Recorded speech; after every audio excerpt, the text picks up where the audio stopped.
Hey guys, this is Kumar Anand and welcome you all to Study Smart tutorial. This is the second part of my video lecture on the second chapter of class 10th physics, that is Human Eye and the Colorful World.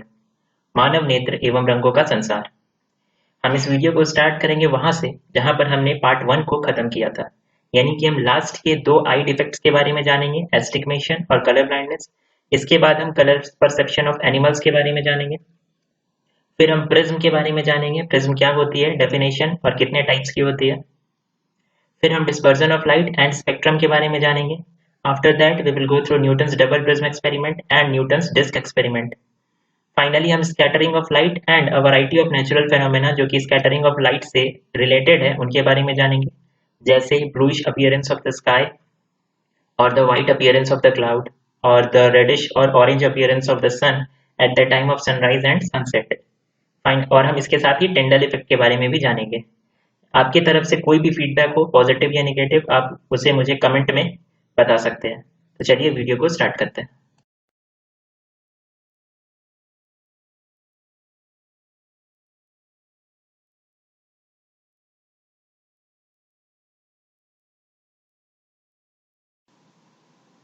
अब हम आते हैं wire gauge या astigmation पे। इसे हिंदी में हम अबिंदुकता भी कहते हैं।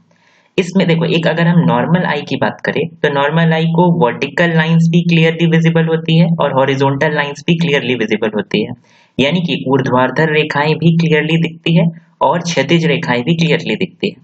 लेकिन अगर कोई आंख एस्टिग्मेशन से सफर कर रही है तो उस केस में क्या होता है, आपको कोई भी एक लाइन जो है वो बिल्कुल क्लियर दिखाई देगी, लेकिन इसके परपेंडिकुलर अगर कोई लाइन है तो वो आपको डिस्टॉर्टेड दिखाई देगी, यानी ये जो लाइन है ये आपको डिस्टॉर्टेड दिखाई देगी।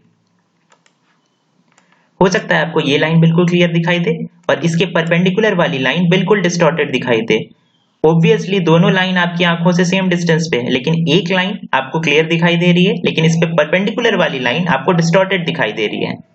जैसे इस केस में देखो, wire gauze with distorted vertical lines, यानी इस केस में आपको हॉरिजॉन्टल लाइंस क्लियर दिखाई दे रही है लेकिन वर्टिकल लाइंस जो कि सेम डिस्टेंस पे है इसके बाद भी वो कुछ डिस्टॉर्टेड हो गई है।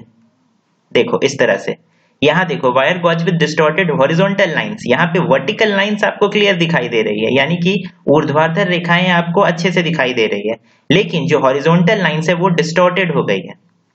क्लियर है? इसे ही हम कहते हैं एस्टिग्मेशन। अब एस्टिग्मेशन का रीजन क्या होता है?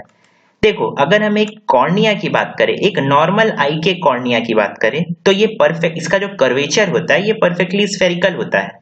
ठीक है, परफेक्टली स्फेरिकल होता है, इसलिए ये किसी भी एंगल पे कोई ऑब्जेक्ट रखी हुई है उसका परफेक्टली अच्छे से इमेज जो है वो फॉर्म कर देता है रेटिना पर। लेकिन अगर कोई आंख एस्टिग्मेशन से सफर कर रही है तो हो सकता है एक पर्टिकुलर डायरेक्शन में तो इस आंख की जो कॉर्निया है उसका कर्वेचर स्फेरिकल है, परफेक्टली स्फेरिकल है, लेकिन उसके किसी और डायरेक्शन में जो कर्वेचर है कॉर्निया का वो स्फेरिकल नहीं है, यानी वो डेविएट कर जा रहा है from a perfect spherical curvature.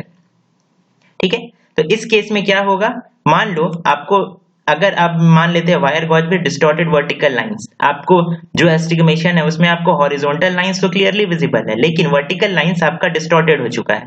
इसका रीजन क्या है? इसका रीजन सिंपल सा ये है कि हॉरिजॉन्टल लाइंस आपको क्लियरली विजिबल है क्योंकि आपकी जो कॉर्निया है वो हॉरिजॉन्टल डायरेक्शन में उसका कर्वेचर जो है वो परफेक्टली स्फेरिकल है, लेकिन आपको वर्टिकल लाइंस तो डिस्टॉर्टेड दिखाई दे रही है। क्यों? क्योंकि आपका जो वर्टिकल डायरेक्शन में आपकी कॉर्निया का कर्वेचर है वो स्फीयर से डेविएट कर जा रहा है। ओके, इसलिए लाइन जो है वो थोड़ी सी घूम गई है, थोड़ी सी डिस्टॉर्टेड हो गई है।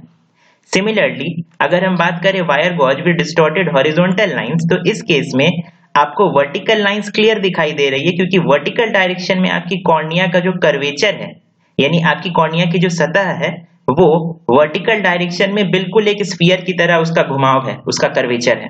ओके, लेकिन हॉरिजॉन्टल डायरेक्शन में उसका जो घुमाव है आपकी कॉर्निया की सतह का, आपकी कॉर्निया के सरफेस का, वो स्फेरिकल कर्वेचर से डेविएट कर रहा है। इस रीजन से हॉरिजॉन्टल डायरेक्शन में हमें लाइंस डिस्टॉर्टेड दिखाई दे रही है क्योंकि हमारी कॉर्निया परफेक्टली स्फेरिकल कर्वेचर में नहीं है इन हॉरिजॉन्टल डायरेक्शन। क्लियर है? ऐसा किसी भी डायरेक्शन में हो सकता है, जरूरी नहीं है कि आपको हॉरिजॉन्टल दिखेंगी और वर्टिकल ही नहीं दिखे। हो सकता है आपको ये लाइन जो ना ही हॉरिजॉन्टल है ना ही वर्टिकल है ये आपको क्लियर दिखे, लेकिन इसके परपेंडिकुलर जो लाइन है ये आपको डिस्टॉर्टेड दिखे। ओके, ये तो बस दो स्पेशल केस का मैंने एग्जांपल दिया। अब बात करते हैं हम एस्टिग्मेशन यानी कि अबिंदुकता के करेक्शन पे। तो इसके लिए हम यूज करते हैं सिलिंड्रिकल लेंस। अब इसके करेक्शन को अच्छे से जानने के लिए हमें ये जानना होगा कि इसका रीजन क्या है। हमने अभी डिस्कस किया कि कॉर्निया का जो सरफेस है वो उसका जो कर्वेचर है उसमें इरेगुलरिटीज है, यानी वो परफेक्टली स्फेरिकल नहीं है। ओके, क्योंकि वो परफेक्टली स्फेरिकल नहीं है इसलिए हम बाहर से एक सिलिंड्रिकल लेंस यूज करते हैं और इसके कर्वेचर को हम इस तरह से डिजाइन करते हैं कि आपकी कॉर्निया में जो भी इरेगुलरिटीज है उसको इस एक्सटर्नल लेंस का जो कर्वेचर है वो न्यूट्रलाइज कर दे, उसको कंपेंसेट कर दे, जिससे कि आपको एक लाइन दिख रही है तो उसके परपेंडिकुलर भी अब क्लियर दिखेगी, जो कि पहले नहीं दिख रही थी before using this cylindrical lens. Clear है? आई रिपीट, इस सिलिंड्रिकल लेंस का कर्वेचर हम ऐसे डिसाइड करते हैं कि आपकी कॉर्निया में जो भी इरेगुलरिटीज है कॉर्निया के कर्वेचर में उसको ये कंपेंसेट कर देता है। कलर ब्लाइंडनेस के बारे में पढ़ने से पहले मैं चाहूंगा कि हम रिकॉल करें कि हमने इस चैप्टर के पिछले पार्ट में क्या पढ़ा था। पिछले पार्ट में हमने देखा कि ह्यूमन आई रेटिना जो है इसमें दो तरह के फोटोरिसेप्टर सेल्स पाए जाते हैं। एक कोन शेप्ड सेल्स, ये ब्राइट कंडीशन में एक्टिव रहते हैं और यही वो सेल्स है जो कि कलर को डिस्टिंग्विश करती है। इस रीजन से जब हमारे आसपास लाइट की इंटेंसिटी अच्छी खासी हो तब हमें सब कुछ कलरफुल दिखाई देता है, क्योंकि उस वक्त कोन शेप्ड सेल्स एक्टिव रहती है। इसके अपोजिट अगर हम डिम लाइट सिचुएशन में जाए तब रॉड शेप्ड सेल्स एक्टिव रहती है और ये सेल्स कलर को रिस्पॉन्ड नहीं करती, यानी ये कलर को डिस्टिंग्विश नहीं कर पाती। यही रीजन है कि डिम लाइट कंडीशन में हमारी आंखों को कलर दिखाई नहीं देता, यानी सब कुछ हमें ब्लैक एंड व्हाइट लगता है। क्लियर है? अगर हम ह्यूमन आई की बात करें तो हमारी रेटिना में तीन तरह के कोन्स पाए जाते हैं जो कि रेड, ग्रीन और ब्लू कलर को अलग अलग एक्सटेंट पर रिस्पॉन्ड करते हैं। लेकिन कभी कभी जेनेटिक डिसऑर्डर के कारण, यानी कि जेनेटिक रीजन से कुछ आदमियों में, कुछ लोगों में ऐसा होता है कि वो कुछ पर्टिकुलर टाइप की कोन्स को उनकी रेटिना लैक करती है, यानी उनके रेटिना में कुछ पर्टिकुलर कलर को रिस्पॉन्ड करने वाले कोन्स अब्सेंट होते हैं, जिस रीजन से उन्हें वो पर्टिकुलर कलर्स दिखाई ही नहीं देते हैं। क्लियर है? इसी कंडीशन को हम कहते हैं कलर ब्लाइंडनेस। उन्हें चीजें ठीक ठीक दिखाई दे रही होती है लेकिन वो कलर को डिस्टिंग्विश नहीं कर पाते, कुछ पर्टिकुलर कलर्स को डिस्टिंग्विश नहीं कर पाते, क्योंकि उन स्पेसिफिक कलर्स को रिस्पॉन्ड करने वाली जो कोन सेल्स होती है वो उनकी रेटिना से अब्सेंट होती है। क्लियर है? अगर हम कलर परसेप्शन ऑफ एनिमल्स की बात करें तो ये एक्चुअल में ये काफी बड़ा टॉपिक है, लेकिन शॉर्ट में अगर मैं बोलूं, मैं दो एग्जांपल देना चाहूंगा। आप जानते हो कि हमारी रेटिना में जो कोन शेप्ड सेल्स होते हैं ये सिर्फ रेड, ग्रीन और ब्लू कलर को लेकर ही सेंसिटिव रहती है, लेकिन हर एनिमल, हर बर्ड और इंसेक्ट में ऐसा सही सेम नहीं होता।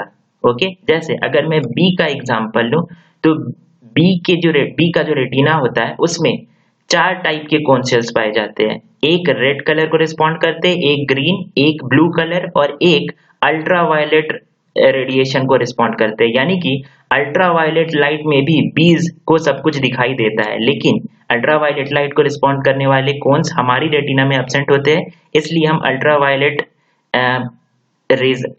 लाइट को नहीं देख पाते। क्लियर है? अगर हम हेन की बात करें तो हेन के केस में भी सेम है। अगर आप चिकन्स की बात करो, हेन्स की बात करो तो इनकी रेटिना में भी फोटो रिसेप्टर सेल्स की बात करो तो कोन सेल्स चार टाइप के पाए जाते हैं, एक रेड, ग्रीन और ब्लू, ये तो हमारी आंखों में पाए जाते हैं। इसके अलावा एक एडिशनल अल्ट्रावायलेट लाइट को भी रिस्पॉन्ड करने वाले कोन सेल्स पाए जाते हैं हेन्स में। क्लियर है? इसके अलावा एक और बात जो हेन्स के बारे में मैं बताना चाहूंगा वो ये कि जब इनकी जो रेटिना होती है इनमें कोन शेप्स काफी आउट नंबर कर देते हैं रॉड सेल्स को। अब हम जानते हैं कि कोन सेल्स ब्राइट कंडीशन में एक्टिव हो जाते हैं तुरंत, इसलिए थोड़ा सा भी ब्राइटनेस होता है, थोड़ा सा भी ब्राइट होता है इनके आसपास का माहौल, तो इनकी जो रेटिना में कोन सेल्स है जो कि बहुत ज्यादा है नंबर में, ये उस पर बहुत ज्यादा रिस्पॉन्ड करते हैं, जिस रीजन से जो हेन्स है ये सुबह के वक्त काफी जल्दी जाग जाते हैं और रात के वक्त जल्दी सो भी जाते हैं। इस वीडियो में आगे बढ़ने से पहले मैं चाहूंगा कि हम सनलाइट की कंपोजिशन के बारे में जान लें। सनलाइट जो होती है, यानी जिसे हम व्हाइट लाइट कहते हैं, ये 7 अलग अलग कलर्स का मिक्सचर है, जिसमें violet, indigo, blue, green, yellow, orange और रेड आती है। ओके, सनलाइट इन 7 कलर्स का मिक्सचर है। अब हम बात करते हैं वेवलेंथ की, क्योंकि हम जानते हैं कि लाइट इज अ वेव, तो इसका कुछ वेवलेंथ होगा। आप देखो अलग अलग कलर्स का वेवलेंथ अलग अलग होता है। इनफैक्ट देखो, जब मैं बात करता हूँ कि कोई पर्टिकुलर लाइट रेड कलर की है, तो एक्चुअल में मैं उसके वेवलेंथ की बात कर रहा होता हूँ। ओके, अलग अलग वेवलेंथ की लाइट रेज हमें अलग अलग कलर्स की दिखाई देती है। यानी जिस लाइट रे का विजिबल रेंज की अगर बात करें, तो जिस लाइट रे का वेवलेंथ सबसे अधिक है वो हमें रेड कलर का दिखाई देता है। उससे थोड़ी कम वेवलेंथ वाली लाइट हमें ऑरेंज कलर की दिखाई देती है। उससे थोड़ी कम वेवलेंथ वाली लाइट हमें येलो कलर की दिखाई देती है। ऑफ कोर्स वेवलेंथ क्या होता है, दो कंसेक्यूटिव क्रेस्ट के बीच का डिस्टेंस, या आप कह लो दो कंसेक्यूटिव ड्रॉप्स के बीच का डिस्टेंस। क्रेस्ट जो सबसे हाईएस्ट पॉइंट होते हैं और ड्रॉप जो सबसे लोएस्ट पॉइंट होते हैं, आपको पता होगा। तो ये है increasing order of wavelength. Violet सबसे कम वेवलेंथ की लाइट होती है, इंडिगो उससे अधिक, ब्लू उससे अधिक, ग्रीन उससे अधिक, देन येलो, ऑरेंज, और सबसे अधिक वेवलेंथ वाली लाइट होती है रेड। और कलर्स का मतलब ही होता है वेवलेंथ। ओके, हमें कौन सी लाइट किस कलर की दिखाई देगी ये डिपेंड करता है कि उस पर्टिकुलर लाइट रे का वेवलेंथ कितना है। अगर बहुत कम है तो वो हमें वॉयलेट कलर की दिखाई देगी, उससे कुछ अधिक है इंडिगो, उससे कुछ अधिक है ब्लू। इस तरह करते करते अगर सब बहुत अधिक वेवलेंथ है, विजिबल रेंज में ही है वो लाइट रे, तो वो हमें रेड कलर की दिखाई देगी। क्लियर है? और इन्हीं सातों कलर्स का मिक्सचर होता है सनलाइट, जो कि व्हाइट होता है। That means white colour is the mixture of these 7 colours. Clear है? डिस्पर्जन ऑफ लाइट पढ़ने से पहले हम पढ़ेंगे एक टर्म के बारे में, जो कि है प्रिज्म। जब भी हम किसी बुक में प्रिज्म लिखा देखते हैं तो हम कैसे शेप को इमेजिन करते हैं? हम कुछ ऐसे शेप को इमेजिन करते हैं, इसे हम ट्रायंगुलर प्रिज्म कहते हैं। लेकिन क्या सारे प्रिज्म इसी शेप के होते हैं? ऑफ कोर्स नॉट, प्रिज्म कई शेप्स के हो सकते हैं। सबसे पहले हम प्रिज्म को के डेफिनेशन को देखते हैं। A prism is a transparent optical component with flat surfaces that refract light. It is a three-dimensional shape that has identical parallel ends and all flat faces. यानी कि किसी भी शेप के लिए एक प्रिज्म होने के लिए कुछ कंडीशंस को फुलफिल करना जरूरी है। यानी किसी चीज को हम प्रिज्म तब कहेंगे जब कंडीशन नंबर 1 वो ट्रांसपेरेंट हो, यानी कि वो जो भी मटेरियल है वो ट्रांसपेरेंट होना जरूरी है। अब ट्रांसपेरेंट होने के बाद उसके जो एंड्स हैं वो आइडेंटिकल और पैरेलल होने जरूरी है। Okay, of course prism three dimensional होता है हमेशा, तो उसके जो एंड्स है वो पैरेलल और आइडेंटिकल होने जरूरी है। अब ये पैरेलल और आइडेंटिकल का क्या मतलब होता है? चलो इस शेप को इमेजिन करते हैं। इस शेप में एंड आपको कहाँ दिख रहा है? एक एंड ये वाला फेस है और एक एंड ये वाला फेस है, दोनों ही ट्रायंगुलर फेसेस है। ओके, क्या ये आइडेंटिकल है, एक जैसे है? ऑफ कोर्स है। ओके, क्या ये एक दूसरे के पैरेलल है? हाँ है, यानी कि हो गया ना आइडेंटिकल पैरेलल एंड्स। ओके, और condition number 2, all flat faces. ठीक है, क्या इसका सारा फेस फ्लैट है? ऑफ कोर्स सारा फेस फ्लैट है। एक फेस ये है, फ्लैट है, ये फेस फ्लैट है, ये फेस फ्लैट है, जो बेस है वो भी फ्लैट है, और एक पीछे वाला फेस जो कि हमें विजिबल नहीं है वो भी फ्लैट है। देखो इस वाले एज को मैंने डॉटेड लाइन से शो किया है क्योंकि ये पीछे है और ये हमें विजिबल नहीं है। जितने भी एजेस सारे शेप्स में एक एक करके हम आएंगे, तो जितने भी एजेस हमें विजिबल नहीं है उन्हें मैंने डॉटेड लाइन से शो किया है। ओके, यानी ये एक प्रिज्म है। क्यों? क्योंकि इसके एंड्स आइडेंटिकल और पैरेलल है और इसके सारे फेसेस फ्लैट है, सारे फेसेस फ्लैट है। अब हम आते हैं इस इमेज पर। क्या ये एक प्रिज्म है? चलो फिर से देखते हैं। मान लेते हैं ये ट्रांसपेरेंट है, तो इस कंडीशन को इसने सेटिस्फाई किया। चलो ये थ्री डायमेंशनल है ही। चलो नेक्स्ट, क्या इसका एंड कौन कौन सा है? एक ये एंड है और एक ये एंड है। क्या ये दोनों आइडेंटिकल है? ऑफ कोर्स आइडेंटिकल है, दोनों ही रेक्टेंगुलर है। क्या ये दोनों फेसेस जो है, जो एंड फेसेस है, क्या एक दूसरे के पैरेलल है? ऑफ कोर्स ये फेस और ये फेस एक दूसरे के पैरेलल है, यानी हो गया आइडेंटिकल पैरेलल एंड्स। अब नेक्स्ट देखते हैं ऑल फ्लैट फेसेस। क्या सारे फेसेस फ्लैट है? हाँ है। टॉप फेस, बेस वाला फेस, ये दोनों साइड फेसेस, एक बैक फेस और एक फ्रंट फेस, ये सारे के सारे फ्लैट है, यानी कि ये भी एक प्रिज्म है। अब इसे हम क्या कहेंगे? इसे हम रेक्टेंगुलर फेस कहेंगे। देखो एक प्रिज्म को जब हम नेम देते हैं तो वो डिपेंड करता है कि उस प्रिज्म का एंड कैसा है। देखो इस प्रिज्म का एंड ट्रायंगुलर है, एंड ट्रायंगुलर है इसलिए ये एक ट्रायंगुलर प्रिज्म है। इस प्रिज्म का एंड जो है वो रेक्टेंगुलर है, इसलिए ये एक रेक्टेंगुलर प्रिज्म है। Of course rectangular prism cuboid भी होता है। ओके, अब हम इस केस में आते हैं, यानी इस शेप पर आते हैं। Ends are identical and parallel, of course क्योंकि दोनों ही एंड जो है वो सर्कुलर है in shape and they are parallel to each other. क्या सारे फेसेस फ्लैट है? नहीं, सारे फेसेस फ्लैट नहीं है। ये देखो ये फ्लैट है, ये फ्लैट है, लेकिन बीच का जो rest of the portion of this shape है ये कर्व्ड है, ये फ्लैट नहीं है, यानी कि इसे हम प्रिज्म नहीं कहेंगे। सिमिलरली अगर हम इस शेप की बात करें, this is also not a prism. क्यों? ऑल फ्लैट फेसेस है, ऑफ कोर्स सारे फेसेस फ्लैट है, has identical parallel ends. Ends की बात करो तो अगर हम इस बेस को और इस टॉप फेस को एंड्स माने तो ये दोनों आइडेंटिकल तो है, यानी दोनों ही रेक्टेंगुलर है शेप में, लेकिन एक दूसरे से पैरेलल नहीं है, इसलिए ये प्रिज्म नहीं है। ओके,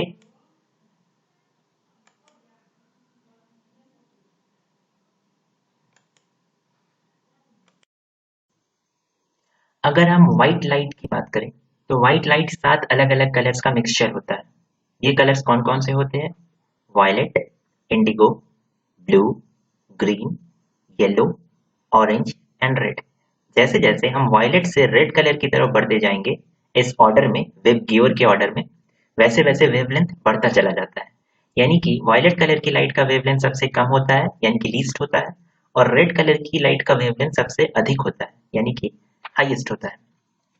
अब क्योंकि व्हाइट कलर के जो कंपोनेंट कलर्स है, व्हाइट 7 अलग अलग कलर्स का मिक्सचर है और इन सातों कलर्स का वेवलेंथ अलग अलग होता है। ऑब्वियसली अलग अलग वेवलेंथ के कारण ही ये अलग अलग कलर्स है, हम पहले डिस्कस कर चुके हैं इस बात पे। ठीक है, तो अलग अलग वेवलेंथ होने के कारण इन सातों कलर्स का जो स्पीड है वो किसी भी मीडियम में अलग अलग होगा, जिसके कारण ये अलग अलग अमाउंट में बेंड करेंगी आफ्टर रिफ्रैक्शन जब ये एक प्रिज्म में एंटर करेंगी। ओके, इस फेज पे पहला रिफ्रैक्शन होगा और इस फेज पे सेकेंड रिफ्रैक्शन होगा। फाइनली अगर हम इन लाइट रेज के पाथ में एक स्क्रीन को रख दे तो हमें पतली पतली स्ट्रिप्स नजर आएंगी वायलेट से रेड कलर तक। वायलेट कलर की strip, Indigo, blue, green, yellow, orange and red. इस फेनोमेना को ही हम बोलते हैं वेब गियोर। ये जो 7 कलर्स, सॉरी, इस फेनोमेना को हम बोलते हैं डिस्पर्जन ऑफ लाइट। ये जो 7 कलर्स का सेट है इसे हम स्पेक्ट्रम कहते हैं। याद रखना, ये जो वेब गियोर है 7 कलर्स का सेट, इसे हम कहते हैं स्पेक्ट्रम ऑफ लाइट। क्लियर है? अब यहाँ पे ध्यान देने वाली बात एक और ये है कि जो वायलेट कलर की लाइट है इसका मैक्सिमम बेंडिंग हुआ है। ओके, ये मैक्सिमम अमाउंट में बेंड की है वायलेट कलर की लाइट, और जो रेड कलर की लाइट है वो लीस्ट बेंड की है। आप देखो, व्हाइट लाइट जो है इसका ओरिजिनल डायरेक्शन कुछ ऐसा था, लेकिन जब ये आफ्टर रिफ्रैक्शन अपने कंस्टिट्यूएंट कलर्स में बट गई तो रेड कलर का डायरेक्शन कुछ ये है, रेड कलर की लाइट का डायरेक्शन, और वायलेट कलर की लाइट का डायरेक्शन आफ्टर बेंडिंग यानी रिफ्रैक्शन के बाद कुछ ये है। यानी कि वायलेट कलर की लाइट का जो एंगल ऑफ डेविएशन होगा, यानी अपने ओरिजिनल पाथ से वो जितना भटकी वो ये है, जो कि काफी ज्यादा है, और रेड कलर की लाइट का जो एंगल ऑफ डेविएशन होगा वो ये होगा, जो कि काफी कम है। राइट, यानी कि वायलेट कलर की लाइट मैक्सिमम एंगल से डेविएट करती है और रेड कलर की लाइट सबसे कम एंगल से डेविएट करेंगी। यानी रेड कलर की लाइट का बेंडिंग लीस्ट होगा और वायलेट कलर की लाइट का बेंडिंग मैक्सिमम होगा। अब देखो, one important thing that I want to tell you is that we are getting 7 different colors on this screen with violet at the bottom and red at the top position. Clear है? अब किसी भी दो colours के बीच, दो consecutive colour के बीच कोई फिक्स बाउंड्री, कोई शार्प बाउंड्री नहीं होती। ये जो चेंज होता है from one colour to other, यानी कि वायलेट से इंडिगो, फिर इंडिगो से ब्लू, ब्लू से ग्रीन एंड सो ऑन, ये चेंज काफी धीरे धीरे यानी कि ग्रेजुअल चेंज होता है। ओके, एक शार्प बाउंड्री नहीं होती किसी भी दो कलर्स के बीच में, ये याद रखना। अब हम कुछ स्पेसिफिक एंगल्स के बारे में जान लेते हैं। अभी हमने देखा किस तरह से एक व्हाइट लाइट रे, अब हम स्पेसिफिक एंगल्स के बारे में कुछ स्पेसिफिक एंगल्स के बारे में जानते हैं। अभी हमने देखा कि किस तरह से जब व्हाइट लाइट रे को प्रिज्म से होकर के पास कराया जाता है तो वो अपने कंस्टिट्यूएंट कलर्स में बढ़ जाती है। लेकिन चीजों को सिंपल वे में समझने के लिए मैंने यहाँ पे मोनोक्रोमेटिक लाइट रे लिया है। जब मैं बोलता हूँ मोनोक्रोमेटिक लाइट रे, यानी कि ये रे एक सिंगल वेवलेंथ की लाइट से बनी हुई है। क्लियर है? ये एक सिंगल वेवलेंथ की लाइट है। अब जब इसे प्रिज्म से होकर के पास कराया जाएगा तो ये कुछ इस पाथ में जाएगी। पहला रिफ्रैक्शन यहाँ होगा और दूसरा रिफ्रैक्शन यहाँ पर होगा। जिस एंगल पे नॉर्मल से जो एंगल ये इंसिडेंट रे बना रही है ये हो जाएगा एंगल ऑफ इंसिडेंस इस सरफेस के लिए, इस रिफ्रैक्टिंग सरफेस के लिए, और इस रिफ्रैक्टिंग सरफेस के लिए एंगल ऑफ रिफ्रैक्शन ये I2 होगा। क्लियर है? I1 एंगल ऑफ इंसिडेंस होगा और एंगल ऑफ रिफ्रैक्शन यानी अपवर्तन का कोण I2 होगा। सिमिलरली जब ये लाइट रे दूसरी रिफ्लेक्टिंग सरफेस से होकर के रिफ्लेक्ट करेगी तब ये एंगल ऑफ इंसिडेंस होगा यानी कि I3, और ये एंगल जो होगा इसे हम कहेंगे emergent angle. Okay, angle of emergence, इसे हम एंगल ऑफ इमरजेंस कहते हैं I4 को, यानी इस एंगल पे लाइट रेज बाहर निकल रही है। क्लियर है? ये जो ए आपको दिखाई दे रहा है, जिस इस एंगल को हमने ए से डिनोट किया है, इसे हम एंगल ऑफ प्रिज्म या रिफ्रैक्टिंग एंगल भी कहते हैं, और ये एंगल दोनों रिफ्रैक्टिंग सरफेस का बीच का एंगल है। ओके, ये जो एक रिफ्रैक्टिंग सरफेस ये है और एक रिफ्रैक्टिंग सरफेस ये है, इन दोनों के बीच जो एंगल बन रहा है इसे हम एंगल ऑफ प्रिज्म या रिफ्रैक्टिंग एंगल भी कहते हैं। तो ये कुछ एंगल्स थे जो कि प्रिज्म के बारे में हमें जानना जरूरी था। इसके अलावा एक और एंगल होता है, एक इंपॉर्टेंट एंगल होता है जो होता है एंगल ऑफ डेविएशन। ये जो एंगल आपको दिखाई दे रहा है, ये this is the angle of deviation, यानी कि इनिशियल डायरेक्शन, यानी कि प्रिज्म में इंटर करने से पहले लाइट रे का डायरेक्शन ये था, अब प्रिज्म से बाहर निकलते वक्त लाइट रे का डायरेक्शन ये है। अब इस फाइनल डायरेक्शन को अगर हम पीछे की तरफ बैकवर्ड एक्सटेंड करें तो ये कुछ इस तरह से मैंने डॉटेड लाइन से शो किया है। तो इनिशियल डायरेक्शन ये है और फाइनल डायरेक्शन ये है, इन दोनों के बीच ये एंगल बन रहा है, इसे ही हम कहेंगे एंगल ऑफ डाइवर्जेंस, यानी कि लाइट रे इतने एंगल से भटकी है अपने इनिशियल पाथ से। क्लियर है? This angle is angle of divergence, इसे नॉर्मली हम सिग्मा से डिनोट करते हैं। क्लियर है? तो इन सारे एंगल्स के बारे में जानना हमारे लिए जरूरी था। अब देखो, आज हम जानते हैं कि व्हाइट लाइट जो होती है ये 7 अलग अलग कलर्स का मिक्सचर होती है। क्लियर है? और ये सातों कलर्स जब व्हाइट लाइट प्रिज्म से होकर के क्रॉस करती है तो आफ्टर रिफ्रैक्शन ये सातों कलर्स अलग अलग एंगल पर बेंड करते हैं। क्योंकि इन सातों कलर्स का वेवलेंथ अलग अलग होता है, इसलिए प्रिज्म के मटेरियल का रिफ्रैक्टिव इंडेक्स भी इन सातों कलर्स के लिए अलग अलग होगा, एंड फॉर दैट रीजन ये सातों कलर्स अलग अलग एंगल्स पर डेविएट करती है और एक दूसरे से सेपरेट हो जाती है। और अगर हम लाइट रे इमर्जेंट लाइट रेज के बाद में एक स्क्रीन रखे तो हमें विप गियर मिलेगा, ये हम आज जानते हैं। लेकिन इमेजिन करो उस वक्त जब न्यूटन ने नया नया इस फेनोमेना को डिस्कवर किया था, उस टाइम साइंटिस्ट कम्युनिटी का इस फेनोमेना को लेकर के एक डिफरेंट व्यू बना। ओके, उस वक्त के साइंटिस्ट कम्युनिटी ने ये सोचा कि एक्चुअल में व्हाइट लाइट तो व्हाइट लाइट ही होती है, ये किसी दूसरे कलर से मिलकर नहीं बनी है, ये किसी दूसरे कलर से मिलकर नहीं बनी है, ये प्रिज्म की ही प्रॉपर्टी है कि वो एक पेंटर की तरह अपने अंदर आने वाली व्हाइट लाइट को 7 अलग अलग कलर्स में पेंट करके बाहर निकालता है। ओके, यानी प्रिज्म ना हुआ पेंटर हो गया। ठीक है, उस वक्त की साइंटिस्ट कम्युनिटी में ये व्यू बना, लेकिन न्यूटन इस व्यू को लेके काफी डाउटफुल थे और इसलिए आंसर्स को फाइंड करने के लिए, अपने डाउट्स को क्लियर करने के लिए उन्होंने कई सारे एक्सपेरिमेंट्स किए, जिसमें है न्यूटन्स डबल प्रिज्म एक्सपेरिमेंट, जिसके बारे में हम पढ़ेंगे। देखो, न्यूटन्स डबल प्रिज्म एक्सपेरिमेंट के पहले न्यूटन ने एक और एक्सपेरिमेंट किया। न्यूटन ने सोचा कि अगर प्रिज्म ही है जो अपने पर इंसिडेंट लाइट रे को 7 अलग अलग कलर्स में कलर करके बाहर निकाल रही है, तो क्यों ना एक और प्रिज्म को आगे रख दिया जाए इमर्जेंट लाइट रेस के पाथ में।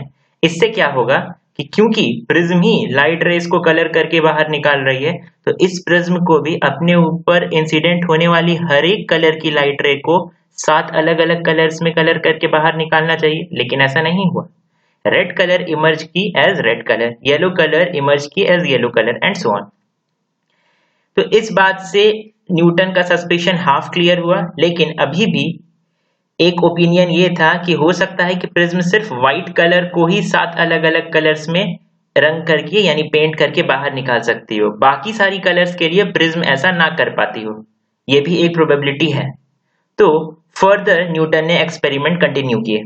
न्यूटन ने अपने सस्पिशन को फर्दर कंफर्म करने के लिए क्या किया, ये जो सेकेंड आपको प्रिज्म दिखाई दे रही है, इसे न्यूटन ने इन्वर्ट कर दिया, यानी कि उल्टी कर दिया, कुछ इस तरह से। ये देखो, अब सेकेंड प्रिज्म जो है वो उल्टी है, और न्यूटन ने ये इंश्योर किया है कि ये प्रिज्म और ये प्रिज्म शेप में एग्जैक्टली सेम हो, प्लस ये दोनों ही प्रिज्म एक ही मटेरियल की बनी हो। क्लियर है? तो ऐसा करने पर न्यूटन ने यह ऑब्जर्व किया कि व्हाइट लाइट रे पहली प्रिज्म से जब क्रॉस कर रही है तो वो 7 अलग अलग कलर्स में बढ़ जा रही है, लेकिन जब ये उल्टी वाली दूसरी जो प्रिज्म है जो कि उल्टी है इससे क्रॉस कर रही है तो इसका ठीक उलट हो रहा है, यानी सातों जो कलर्स है वो आपस में कंबाइन होकर के इमर्ज कर रहे हैं as white light ray. Okay, इससे न्यूटन का सस्पेशन पूरी तरह से कंफर्म हो गया कि एक्चुअल में ये प्रिज्म की प्रॉपर्टी नहीं है जो वो इंसिडेंट लाइट को 7 अलग अलग कलर्स में पेंट करके बाहर निकाल रहा है, बल्कि व्हाइट लाइट रे बनी ही होती है 7 अलग अलग कलर्स की लाइट से। ओके, ऑफ कोर्स सातों कलर्स का वेवलेंथ अलग होता है, अलग अलग वेवलेंथ को हमारी आंख अलग अलग कलर्स के रूप में परसीव करती है, याद रखना। तो अब ऐसा क्यों हुआ, एक चीज ध्यान दो कि ये जो व्हाइट लाइट रे इंसिडेंट कर रही है पहले वाली प्रिज्म की इस सरफेस पे, फर्स्ट सरफेस पे, और जो लास्ट यानी कि फोर्थ सरफेस पे, ये पहली सरफेस है, ये दूसरी सरफेस है, ये तीसरी सरफेस है, ये चौथी सरफेस है, टोटल 4 सरफेसेस से रिफ्रैक्शन ऑफ लाइट हो रहा है। ओके, अब ये जो पहली वाली सरफेस है और जो फाइनल इमर्जेंट रे जिस सरफेस से फाइनली रे इमर्ज कर रही है ये सरफेस, ये दोनों ही एक दूसरे के पैरेलल है, यानी कि ये जो शेप है ये एक्ट करेगा एज ग्लास स्लैब, जिसमें कि इंसिडेंट लाइट रे जिस सरफेस पे इंसिडेंट कर रही है वो, और जो फाइनली इमर्ज कर रही है लाइट रे जिस सरफेस से, ये सरफेस दोनों पैरेलल है। और ऐसे केस में क्या होता है कि इंसिडेंट लाइट रे और इमर्जेंट लाइट रे भी आपस में पैरेलल होगी, बस लेटरली थोड़ी सी शिफ्ट कर जाएगी। यानी कि देखो ओरिजिनल डायरेक्शन ये था, ये जो डॉटेड लाइन से मैंने शो किया है ये ओरिजिनल डायरेक्शन था, क्लियर है। और देखो फाइनल डायरेक्शन भी सेम है, यानी डायरेक्शन में चेंज नहीं आया है इंसिडेंट लाइट रे का और फाइनल इमर्जेंट लाइट रे का, बस ये लेटरली कुछ डिस्टेंस से शिफ्ट कर गई है। लेटरली यानी आप कह सकते हो, जब मैं बोलता हूँ लेटरली शिफ्ट कर गई है, यानी कि अपने विड्थ के डायरेक्शन में थोड़ी सी शिफ्ट कर गई है final emergent white light ray. Okay, एक बात और याद रखना, वैसे बहुत जरूरी नहीं है, लेकिन न्यूटन्स डबल प्रिज्म एक्सपेरिमेंट में ये जो फर्स्ट प्रिज्म है जो कि सीधी है, इसे हम डिस्पर्सिंग प्रिज्म भी कहते हैं, क्योंकि ये 7 अलग अलग कलर्स में व्हाइट लाइट को डिवाइड कर दे रही है। ओके, और ये जो सेकेंड प्रिज्म है जो कि इन्वर्टेड है, इसे हम रिकॉम्बिनेशन प्रिज्म भी कहते हैं। क्यों? क्योंकि ये रिकम्बाइन कर दे रही है सातों कलर्स को इनटू व्हाइट लाइट रे। अब न्यूटन ने डबल प्रिज्म एक्सपेरिमेंट के बाद भी कई सारे एक्सपेरिमेंट्स किए, जिसमें एक फेमस एक्सपेरिमेंट था न्यूटन्स डिस्क एक्सपेरिमेंट। ये बहुत ही सिंपल एक्सपेरिमेंट था, एक्चुअल में डबल प्रिज्म एक्सपेरिमेंट भी काफी सिंपल था। देखो एक जो मजेदार बात ये है कि चाहे आप डबल प्रिज्म एक्सपेरिमेंट की बात करो या इस डिस्क एक्सपेरिमेंट की बात करो जिसके बारे में हम अभी जानेंगे, ये सारे एक्सपेरिमेंट्स काफी बेसिक थे, काफी सिंपल एक्सपेरिमेंट्स है, इवन हम अपने घर पर भी इसे परफॉर्म कर सकते हैं।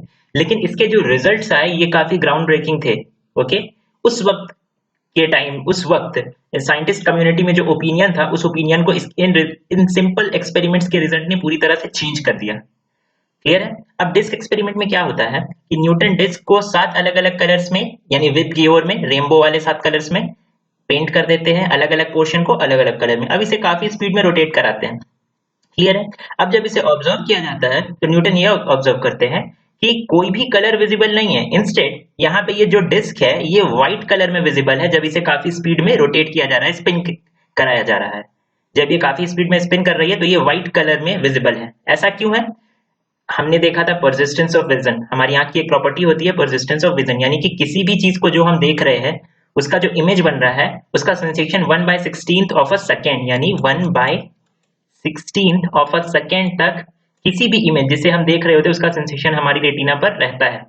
क्लियर? तो इसी चीज के कारण, क्योंकि मान लो कि एक पर्टिकुलर टाइम पर आप इस ग्रीन वाले पोर्शन को देख रहे हो, तो क्योंकि हर सेकेंड यहाँ से सारे कलर्स क्रॉस कर रहे हो और कई कई कई बार क्रॉस कर रहे हैं, इसलिए एक कलर अभी दिखना ठीक से एक खत्म भी नहीं हुआ है, दूसरा कलर आ गया, ब्लू आ गया, इंडिगो आ गया, काफी स्पीड में ये सारे कलर्स इस जगह को क्रॉस कर रहे हैं, और इसलिए परसिस्टेंस ऑफ विजन के कारण हमारी रेटिना में ये सारे ही कलर्स ओवरलैप कर जाएंगे, और जब ये सातों कलर्स ओवरलैप किए तो हमें ये disc when it was rotating at a very fast speed हमें व्हाइट कलर के रूप में विजिबल होगा।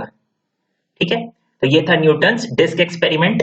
इसने भी न्यूटन का जो सस्पिशन था उसको एक बल दिया।